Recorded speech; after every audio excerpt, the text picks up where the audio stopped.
Most people are looking for a simple solution to build muscle in a fast and efficient way. The bottom line, so to speak. And I gotta say, it doesn't get much simpler than this, because after spending a lot of time building muscle naturally, I learned there are certain exercises that you should avoid entirely, other exercises that you might want to consider incorporating, and there are those other exercises that you just can't do without. I've narrowed this list down to just the 7 most important exercises that you absolutely should have as a staple part of your routine to efficiently build the most muscle in the shortest amount of time possible. By just doing these 7 key compound exercises, you will see incredible results without doing anything else in the gym. And I made this video specifically for men, not because women can't benefit from these exercises as well, but because the ideal attractive body type for men is a V shape, whereas for women, it's more of an hourglass figure. So even though a lot of these exercises do cross over for both men and women, this video is specifically to help you develop the best physique with the least amount of exercises possible. Let's start first with a very important upper body exercise,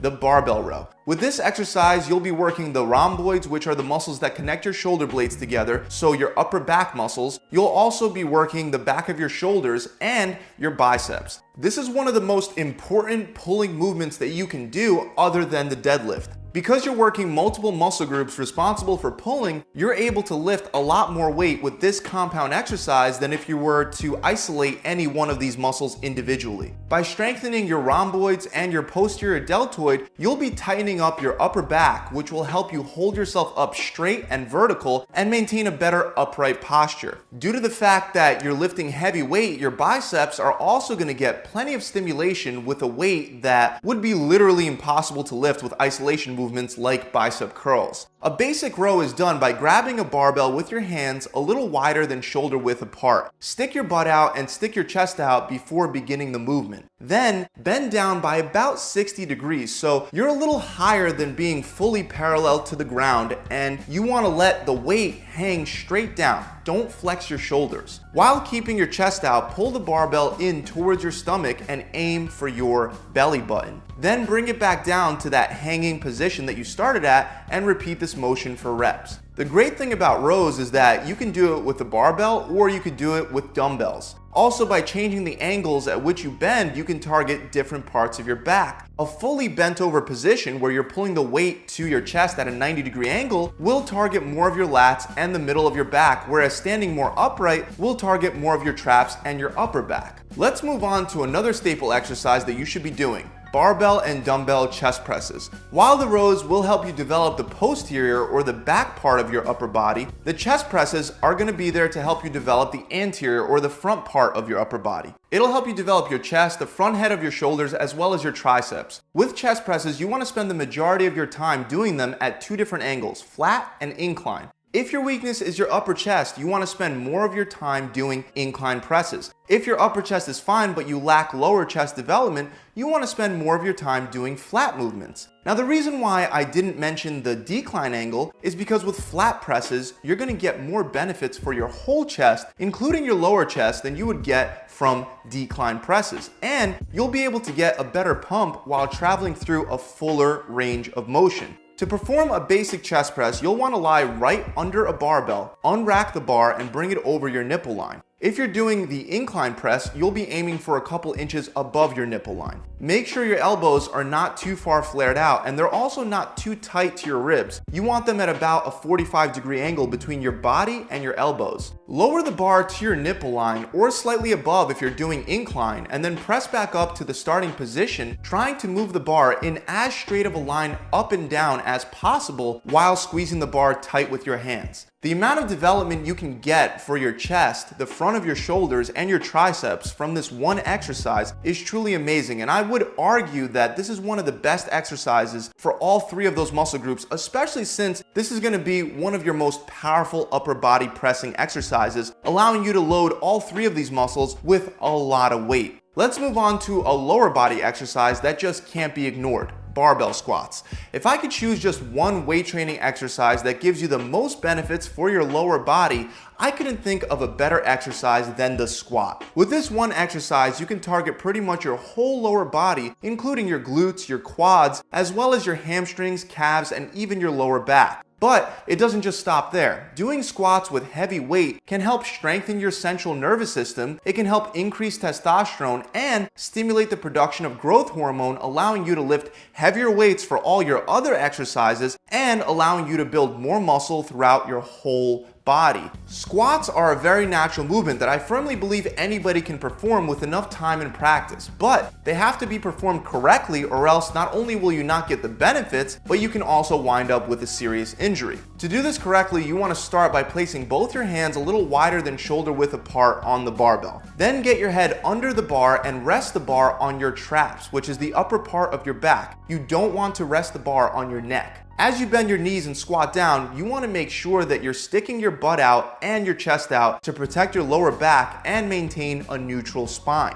As you're lowering yourself down, you also want to make sure that you're sticking your butt back and keeping your weight a little more on your heels rather than your toes. For newbies, I tell them to keep all their weight on their heels because most beginners have the common problem of putting too much weight on their toes during their squat, which makes their knees cross way too far over their toes and can lead to a knee injury. This is partially because a lot of beginners are afraid to allow their backs to bend as they do the squat while still maintaining that neutral curve in their spine. Instead, they try to keep their backs perfectly straight and vertical. This is not the correct way to perform a squat. Don't be afraid to allow your back to bend while keeping your head up and your chest turned out and pointed forward. If you're just looking to target your quads, you can lower yourself to 90 degrees and then stand back up. But if you're looking to target more of your glutes, you can lower yourself past 90 degrees. Just make sure that your form is perfect before attempting what we call ass to the grass squats. The whole time that you do this exercise, you want to try to lower and raise the bar once again in a straight line. If you're new to doing squats with a barbell, it's a good idea to put either a platform or a bench behind your heels for you to squat down to. If you think about simply sitting down onto this platform and standing back up rather than thinking about squatting, it can actually help you develop proper squat form when you're ready to do it without the bench.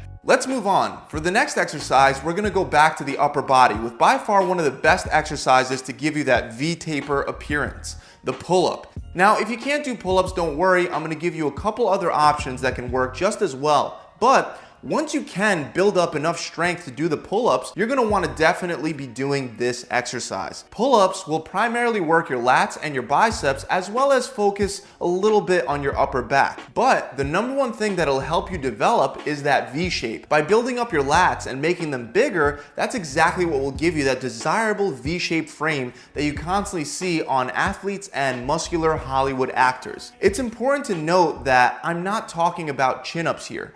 Chin-ups are where you take a close underhand grip, roughly shoulder width apart, and pull yourself up. Chin-ups will work much more of your biceps rather than your lats. With pull-ups, you want to take a wider overhand or pronated grip of the pull-up bar. The wider you can spread your arms out, the more you'll target your lats. But keep in mind, the wider you go, the harder the exercise will get. You want to aim for a grip that makes it look like you're trying to make a Y shape with your arms. Stick your chest out and pull yourself up while keeping your elbows flared out. The goal is to pull your body up until your chin fully clears over the bar and then lower yourself back down. Once you master doing pull-ups with your body weight, try to add additional weight on a belt or between your legs to increase intensity over time. If you can't do pull-ups with your body weight, you can strengthen all the same muscle groups with a lat pull down, or you can use either resistant bands or a pull-up machine to assist you with this exercise. Next, for our fifth exercise, we have the deadlift. While squats focus more on your glutes and your quads, deadlifts will help you target your hamstrings a whole lot more. However,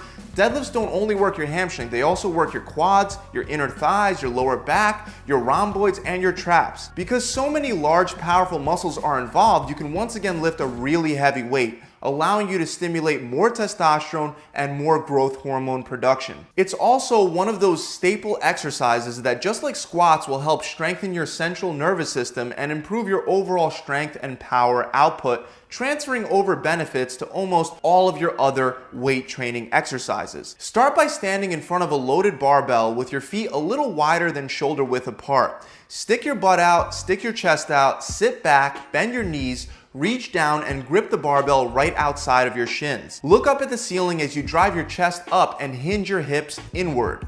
Lower the bar back down while still keeping your head up, your chest forward, and your butt out, and you have the option of either tapping the barbell on the ground or stopping about midway down your shins right before hitting the ground. Then come back up and repeat for reps. The deadlift works more muscles than any other exercise, including the squat. Not only will it help you develop a nicer lower body, but it'll also help you develop a wider and more muscular back, helping you achieve that V-taper look. Up next are shoulder presses. These are extremely effective whether you're using dumbbells or if you're doing military presses with a barbell. But just like other exercises already discussed, you'll typically be able to build more mass with a barbell. Shoulder presses will allow you to work the front and the lateral head of your shoulder while also incorporating your triceps, traps, and rotator cuff.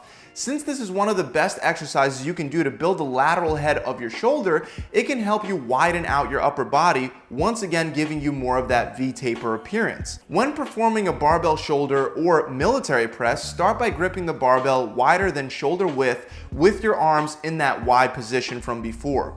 Lower the bar in a straight line down to ear level or bring it right under your chin before returning the bar back up. You can go all the way down to your upper chest with this exercise, but I recommend only doing that with lighter sets.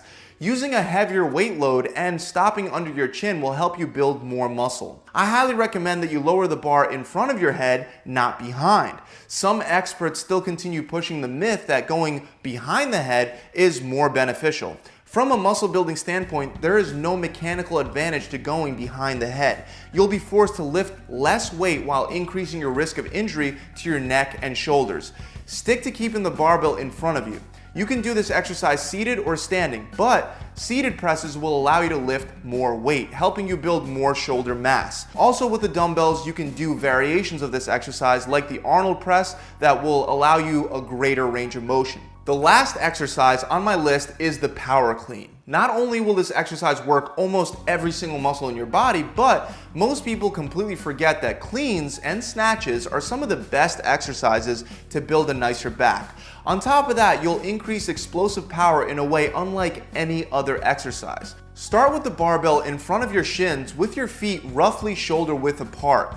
Keep your head up, your chest out, and your butt out while grabbing the bar outside of your shins.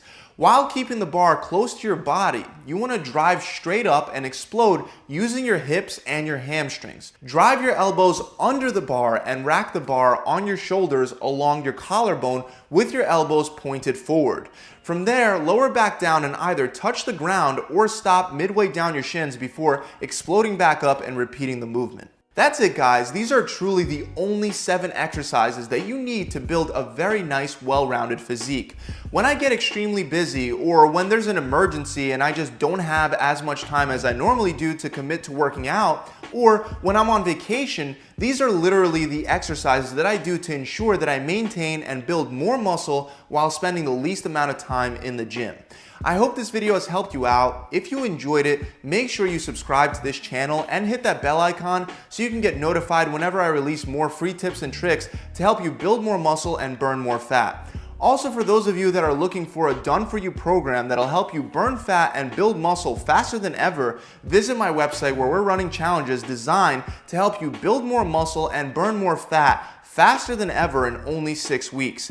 You're gonna get a workout plan, a custom diet plan, as well as an accountability coach to help mentor and guide you through the entire process. This takes all the guesswork out and helps you hit your goals without any of the grueling trial and error that just wastes your time. On average, the clients that have a goal of losing body fat during our 6-week challenge are losing 20 pounds or 5% of their body fat, and those that have the goal of building muscle are gaining 5% lean mass in only 6 weeks. To find out more about our 6-week challenge, you can click the link somewhere around here, or you can visit my website directly at gravitytransformation.com. I'll see you guys soon. Pump it.